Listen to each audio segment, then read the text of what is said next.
واقعہ کربلا حوصلے کا نام ہے، دلیری کا نام ہے. سنیں بات اصل میں کیا تھی، بڑے ٹھنڈے دماغ سے میری بات کو سمجھیے گا.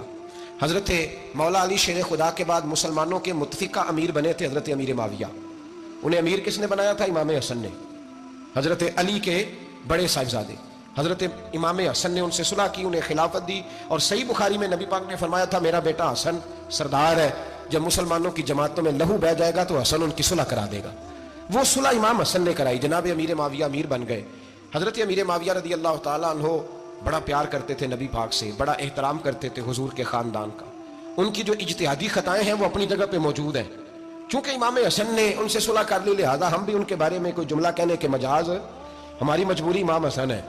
اس لیے کہ جسے امام حسن صحیح کہے پھر امام حسن کے ماننے والے کو اسے غلط نہیں کہنا چاہیے. حضرت امیر معاویہ رضی اللہ تعالیٰ عنہ کا جب وصال ہوا تو حضرت امام حسن پہلے ہی ان سے وصال کر گئے، آپ کو زہر دے دیا کہ آپ شہید ہو گئے.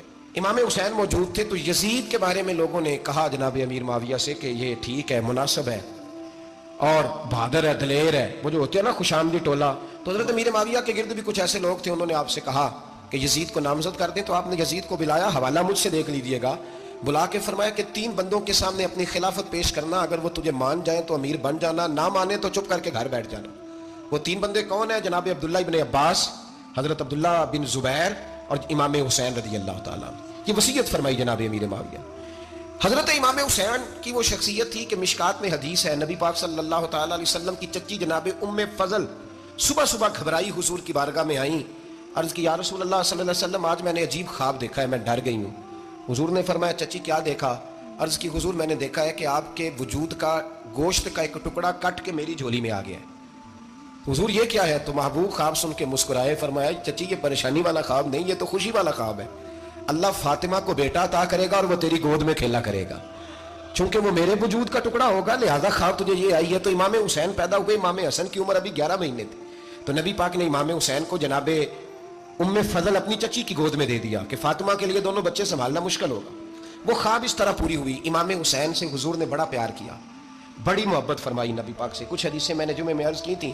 حضرت ابو ہریرہ رضی اللہ تعالیٰ عنہ کہتے ہیں یہ واحد بچہ تھا حضور کے گھرانے کا کہ میں نے دیکھا کہ نبی پاک صلی اللہ علیہ وسلم بیٹھے تھے تو یہ حضور سے کہہ رہے ہیں، نبی پاک سے کہ نانا جی اٹھ کے کھڑے ہو.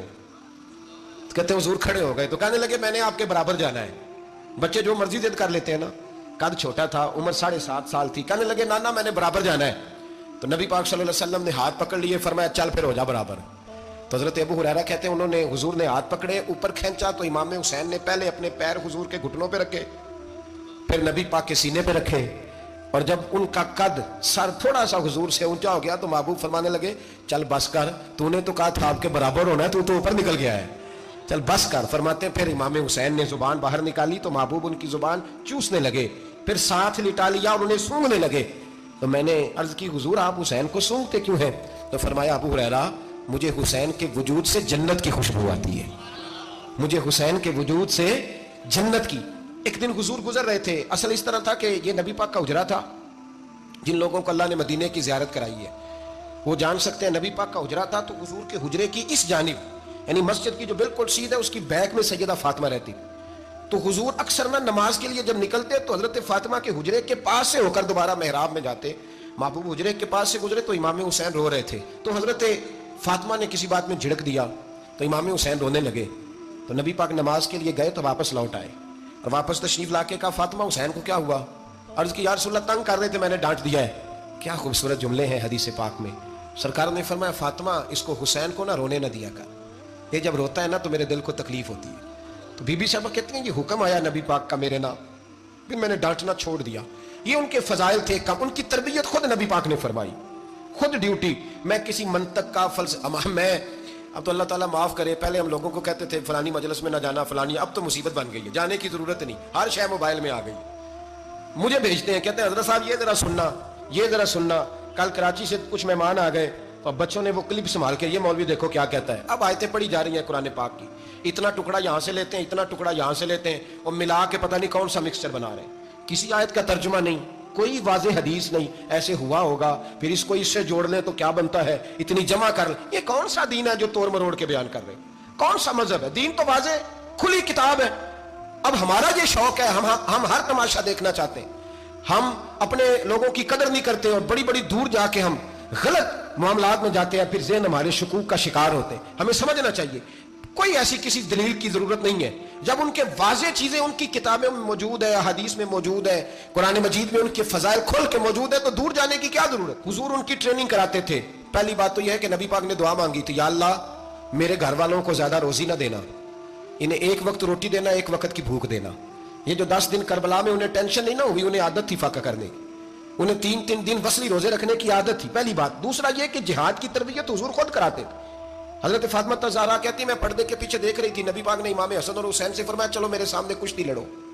تو دونوں حضرات آپس میں جب کشتی لڑنے لگے تو نبی پاک نا امام حسن کو کہتے ہیں حسن حسین کو ٹانگوں سے پکڑو، حسن حسین کو پیچھے سے پکڑو.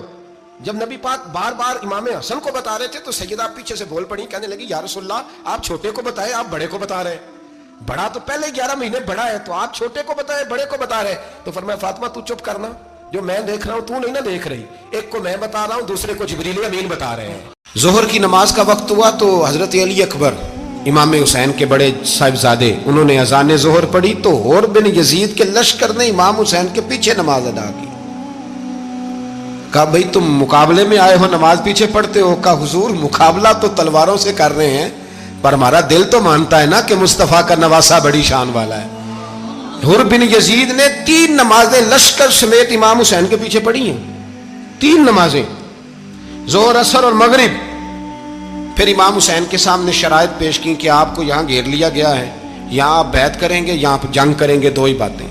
امام حسین نے فرمایا نہیں بھائی بیعت تو میں نہیں کرتا، اس کے علاوہ تم جو کہتے ہو میں کرنے کو تیار ہوں. اس نے خط لکھا، عبید اللہ ابن زیاد کو ایک بندہ دوڑایا پیچھے، کوفے چند میل پہ کوفہ تھا. کہا وہ نہیں مان رہے، کیا کرنا ہے؟ تو حسین ابن علی ہے، میں زیادہ دیر انہیں روک بھی نہیں سکتا. انہوں نے پیغام دیا حر بن یزید کو کہ کرنا کچھ بھی نہیں، ان کا پانی بند کر دو، بلیک میل کرو، کھانا پانی نہیں ملے گا، چھوٹے چھوٹے بچے ہیں خود ہی مان جائیں گے. حضرت امام علی مقام کے بارے میں حر کے پاس جب یہ پیغام آیا تو حر کہنے لگا میری طبیعت نہیں مانتی حسین پر پانی بند کروں، دل نہیں مانتا. جب یہ لفظ کہے نا دوبارہ تو پھر عبید اللہ ابن زیاد نے عمر بن سعد کو 10,000 آدمی دے کے بھیجا. کہا حر بن یزید لچک دکھا رہا ہے حسین کے حق میں. ایک رے کا علاقہ تھا، بڑی وہاں فصل ہوتی تھی، لوگ کوشش کرتے تھے وہاں کا گورنر بننے کی، کوشش کرتے تھے. تو عبید اللہ ابن زیاد کہنے لگا تمہیں رے کی گورنری ملے گی، سب سے سرسبز و شاداب علاقہ، تمہیں وہاں کا گورنر بنایا جائے گا اگر حسین کے خلاف لڑو گے. یہ اتنی زبردست ہوتی ہیں گورنریاں کہ گورنریوں کے لیے لوگ نسل رسول کے خلاف بھی نکل آتے ہیں. یہ اتنی تگڑی ہوتی ہیں، اتنی جلدی وفاداریاں بدلتی ہیں. امام حسین کو روک لیا گیا، عمر بن سعد نے روک لیا. 1 محرم کو امام آئے، 7 محرم تا روکا گیا، 7 محرم کو پانی بند کر دیا. جانور پانی پیتے تھے، گھوڑے پیتے تھے، کتے پیتے تھے، لیکن مصطفیٰ کے گھرانے کو پانی پینے کی اجازت. 3 دن تک پانی بند رہا. 9 محرم کو عمر بن سعد نے اور لوگ بلائے. شمر ایک بڑا سخت آدمی تھا، سنگ دل بدبخت، جس نے حضرت علی اصغر کے گلے پر تیر مارا تھا، وہ اور لشکر لے کے آیا. رات کو کہنے لگا